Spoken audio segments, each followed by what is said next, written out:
नमस्कार। आकाशवाणी जयपुर अजमेर से प्रस्तुत हैं प्रादेशिक समाचार।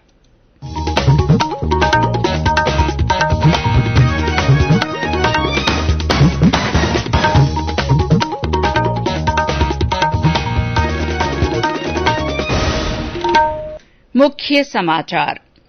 प्रदेश के पूर्वी जिलों में कुछ स्थानों पर भारी बारिश।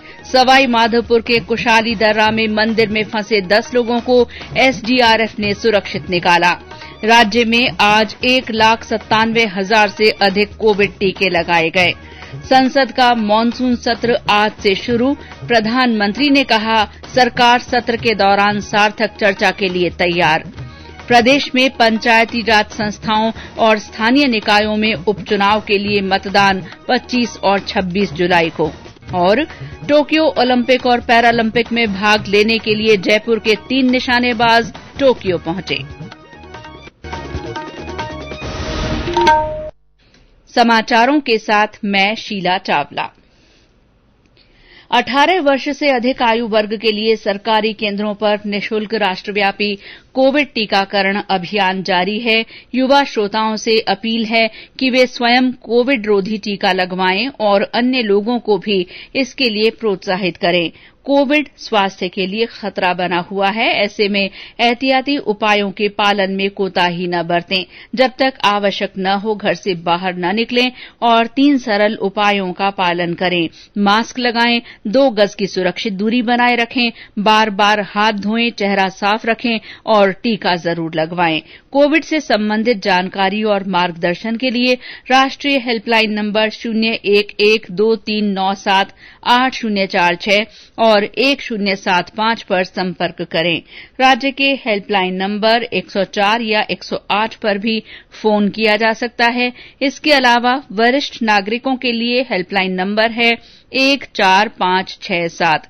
मनोवैज्ञानिक सहायता के लिए फोन नंबर 080461100007 पर संपर्क किया जा सकता है। कोविड बाद की समस्याओं के बारे में श्रोता फोन नंबर 181 पर जानकारी ले सकते हैं। बच्चों की सहायता के लिए फोन नंबर 1098 पर संपर्क किया जा सकता है। और अब समाचार विस्तार से। प्रदेश में अलवर, कोटा, करौली, सवाई माधोपुर, झुंझुनूं और भरतपुर जिलों में कुछ स्थानों पर भारी बारिश हुई है। अलवर जिले में बारिश जारी है। सबसे अधिक 195 मिलीमीटर बारिश जिले के बहरोड में दर्ज की गई। सवाई माधोपुर में कल से शुरू हुआ बारिश का सिलसिला आज दोपहर तक चला। इस दौरान जिले के कुशालीपुरा दर्रा में पानी के तेज बहाव के बीच एक मंदिर में फंसे 10 लोगों को राज्य आपदा राहत बल एसडीआरएफ ने सुरक्षित बाहर निकाल लिया। हमारे संवाददाता ने बताया कि शिवपुरी मार्ग पर वाहनों में फंसे लोगों को एसडीआरएफ और कोतवाली पुलिस की मदद से सकुशल बाहर निकाला गया।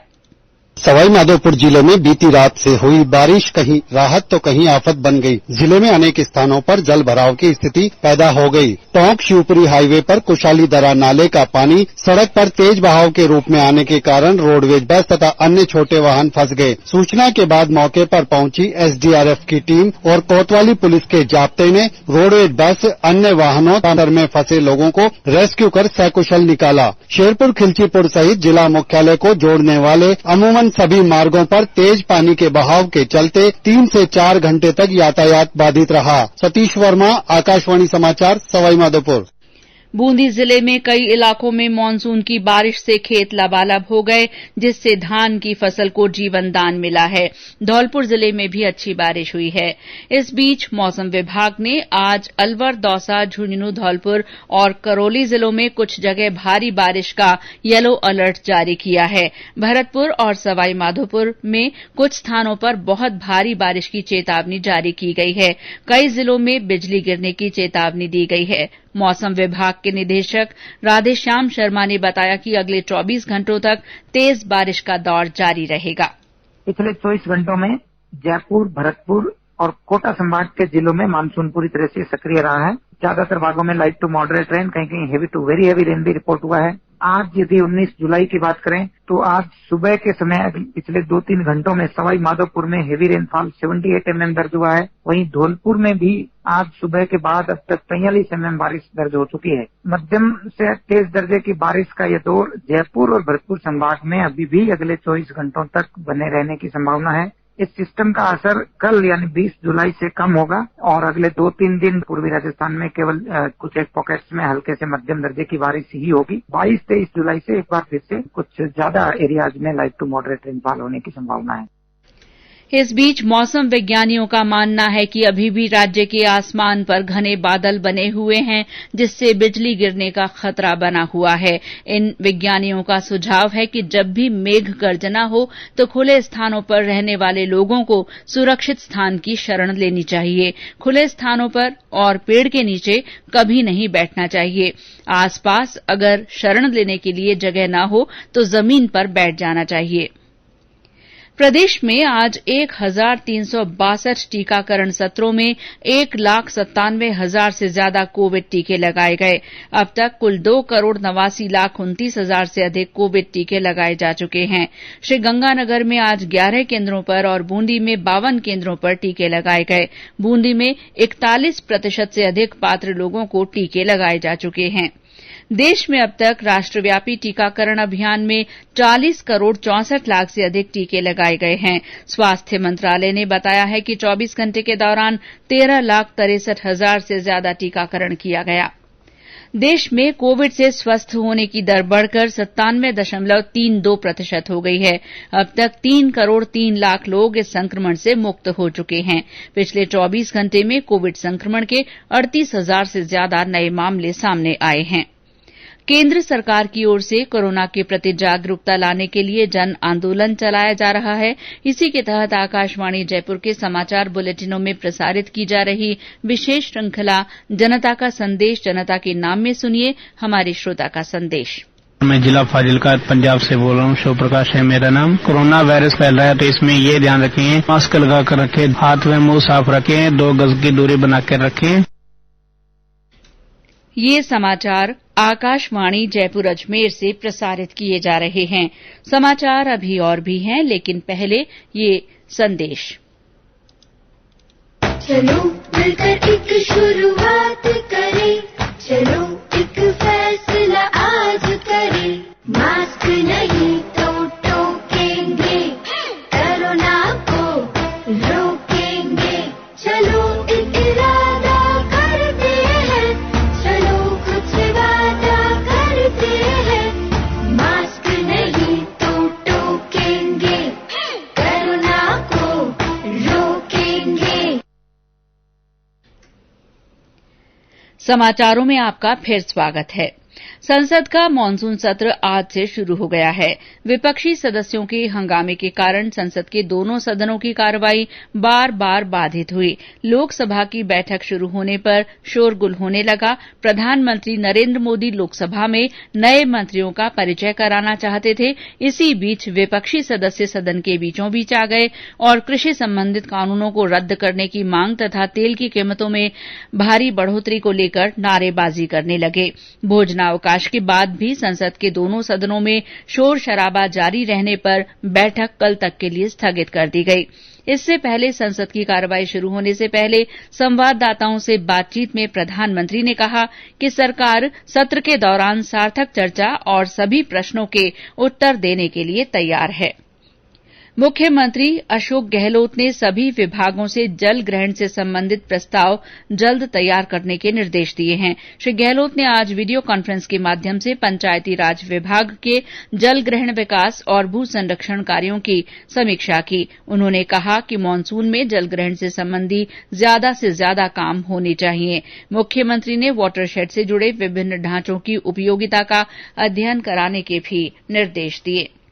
परिवहन मंत्री प्रताप सिंह खाचरियावास ने कहा है कि राजमार्गों पर होने वाली सड़क दुर्घटनाओं को रोकने के लिए प्रभावी रणनीति बनाकर काम किया जाएगा। श्री खाचरियावास ने आज स्टेट रोड सेफ्टी काउंसिल की 18वीं बैठक की अध्यक्षता की। बाद में पत्रकारों से बातचीत में उन्होंने कहा कि राजमार्गों पर दुर्घटनाओं को रोकने के लिए सड़क परिवहन और राजमार्ग मंत्रालय को पत्र लिखा जाएगा। श्री खाचरियावास ने कहा कि राज्य सरकार द्वारा शुरू की गई योजना से दुर्घटनाओं के बाद घायल लोग अस्पताल पहुंचेंगे और ज्यादा से ज्यादा लोगों की जान बचाई जा सकेगी। पहले लोग डरते थे, हॉस्पिटल नहीं पहुंचाते थे। आप अपनी गाड़ी से एम्बुलेंस की इंतजारी करेंगे, टाइम लग रहा है, आप अपनी गाड़ी से पहुंचा दोगे तो आपको 5,000 रुपए का इनाम मिलेगा। बुरे वक्त में मदद करना, सेवा करना, ये सबसे बड़ा धर्म है। इसी मकसद से ये बड़ा डिसीजन लिया गया कि 5,000 रुपए की सहायता की घोषणा मुख्यमंत्री अशोक गहलोत जी ने बजट में की। रोड सेफ्टी को लेकर सब जगह हमने ट्रोमा सेंटर बनाया, यहाँ पे SMS में भी, बाकी सब जगह ब्लैक स्पॉट चिन्हित किए गए और सब जगह बड़ा काम हमने शुरू किया है। राज्य में 75वां स्वाधीनता दिवस पूरे हर्षोल्लास से मनाया जाएगा। इस दौरान कोरोना गाइडलाइन की पालना की जाएगी। मुख्य सचिव निरंजन आर्य ने इसकी तैयारियों के लिए आज एक बैठक ली। मुख्य सचिव ने कहा कि इस साल कोरोना महामारी की संभावित तीसरी लहर के मद्देनजर स्कूली बच्चों के कार्यक्रम आयोजित नहीं किए जाएंगे। हालांकि जयपुर के सवाई मानसिंह स्टेडियम में होने वाले राज्य स्तरीय समारोह में लोक कलाकारों की प्रस्तुति होगी। साथ ही पुलिस और आर्मी की तरफ से कई प्रदर्शन किए जाएंगे। जयपुर ग्रेटर नगर निगम में मेयर पद से सौम्या गुर्जर को निलंबित करने के मामले में आज उच्चतम न्यायालय में सुनवाई हुई। न्यायालय ने राज्य सरकार, स्वायत्त शासन निदेशालय और कार्यवाहक मेयर शील धाबाई को नोटिस जारी कर 3 सप्ताह में अपना पक्ष रखने के आदेश दिए हैं। राज्य सरकार ने सरपंच, उपसरपंच और वार्ड पंच के खाली पदों तथा नगरीय निकायों के उपचुनाव के लिए संबंधित निर्वाचन क्षेत्रों में 25 और 26 जुलाई को अवकाश घोषित किया है। राज्य निर्वाचन आयोग ने 50 ग्राम पंचायतों में सरपंच, उपसरपंच और वार्ड पंचों के उपचुनाव के लिए 25 जुलाई को वोट डाले जाएंगे। इसी तरह 9 जिलों के 18 नगरीय निकायों में उपचुनाव के लिए मतदान 26 जुलाई को होगा। प्रधानमंत्री नरेंद्र मोदी 25 जुलाई को आकाशवाणी के मन की बात कार्यक्रम में अपने विचार साझा करेंगे। मासिक रेडियो कार्यक्रम की ये 79वीं कड़ी होगी। टोक्यो ओलंपिक में भाग लेने के लिए जयपुर से 2 निशानेबाज अपूर्वी चंदेला और दिव्यांश सिंह पंवार टोक्यो पहुंच गए हैं। इनके अलावा जयपुर की अवनी लेखरा पैरालंपिक खेलों में निशानेबाजी में हिस्सा लेने के लिए टोक्यो पहुंच गई हैं। राजस्थान राइफल एसोसिएशन के महासचिव ने कहा कि जयपुर के ये तीनों निशानेबाज देश को पदक दिलाएंगे। उदयपुर में टोक्यो ओलंपिक में भाग लेने वाले खिलाड़ियों का हौसला बढ़ाने के लिए राणा प्रताप नगर रेलवे स्टेशन पर cheers for India selfie cutout लगाया गया है। सूचना और प्रसारण मंत्रालय के क्षेत्रीय लोक संपर्क ब्यूरो उदयपुर द्वारा लगाए गए इस सेल्फी कटआउट का शुभारंभ स्टेशन प्रबंधक राजवीर सिंह और अन्य अधिकारियों ने अपनी सेल्फी लेकर किया। चूरू जिले की गोपालपुरा पंचायत समिति में आज ग्रामीणों ने 5,100 पौधे लगाए हैं और उनके देखभाल की जिम्मेदारी ली। इसी तरह भरतपुर जिले में सरकारी इंजीनियरिंग कॉलेज में मनरेगा के तहत श्रमिकों और कॉलेज स्टाफ ने करीब 2,000 पौधे लगाए। और अंत में मुख्य समाचार एक बार फिर। प्रदेश के पूर्वी जिलों में कुछ स्थानों पर भारी बारिश हुई है। सवाई माधोपुर के कुशाली दर्रा में मंदिर में फंसे 10 लोगों को एसडीआरएफ ने सुरक्षित निकाल लिया है। राज्य में आज 1,97,000 से अधिक कोविड टीके लगाए गए हैं। संसद का मानसून सत्र आज से शुरू हुआ। प्रधानमंत्री ने कहा कि सरकार सत्र के दौरान सार्थक चर्चा के लिए तैयार है। प्रदेश में पंचायती राज संस्थाओं और स्थानीय निकायों में उपचुनाव के लिए मतदान 25 और 26 जुलाई को होगा। और टोक्यो ओलंपिक और पैरालंपिक में भाग लेने के लिए जयपुर के 3 निशानेबाज टोक्यो पहुंच गए हैं। इसी के साथ प्रादेशिक समाचार बुलेटिन समाप्त हुआ। नमस्कार।